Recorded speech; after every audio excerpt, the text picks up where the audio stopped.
Bentornati sul canale. Oggi vorrei condividere con voi l'ultimo lavoro fai da te, la lampada stile Poldina che è touch e oltre all'accensione si può controllare la luminosità. Si ricarica attraverso una porta USB, contiene due batterie 18650. Come vedete c'è un LED rosso durante la ricarica che diventerà blu completata la ricarica. Eccola qua, buona visione.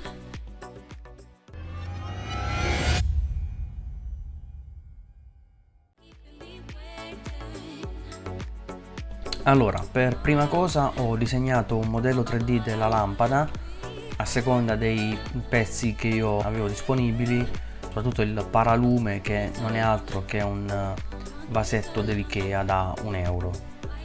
Quindi ho potuto verificare che il tutto ci stesse bene.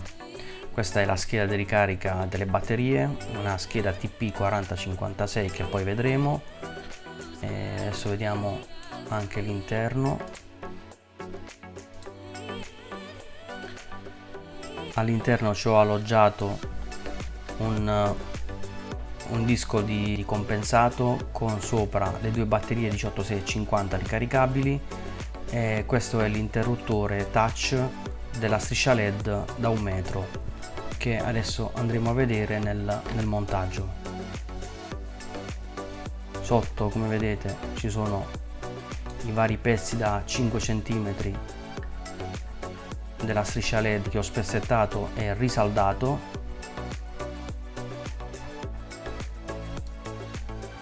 E così mi sono accertato che il tutto ci stesse. Ok, iniziamo.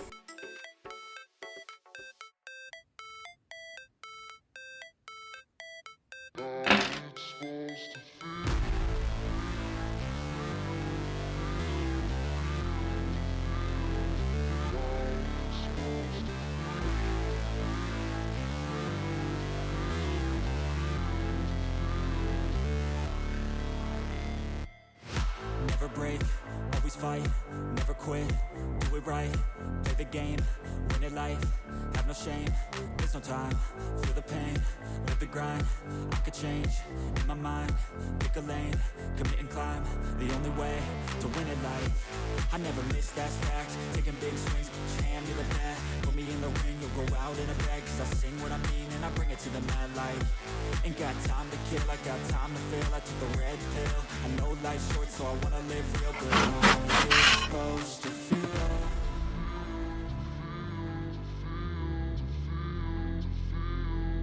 How's it supposed to feel?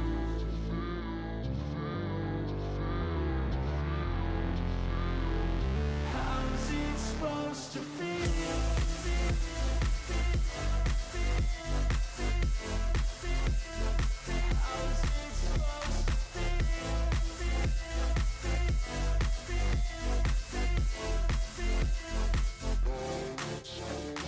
Ed ecco il risultato finale. Se vi è piaciuto questo video lasciatemi un bel pollicione in su, iscrivetevi al canale per non perdere altri video come questo e noi ci vediamo al prossimo video. Ciao a tutti!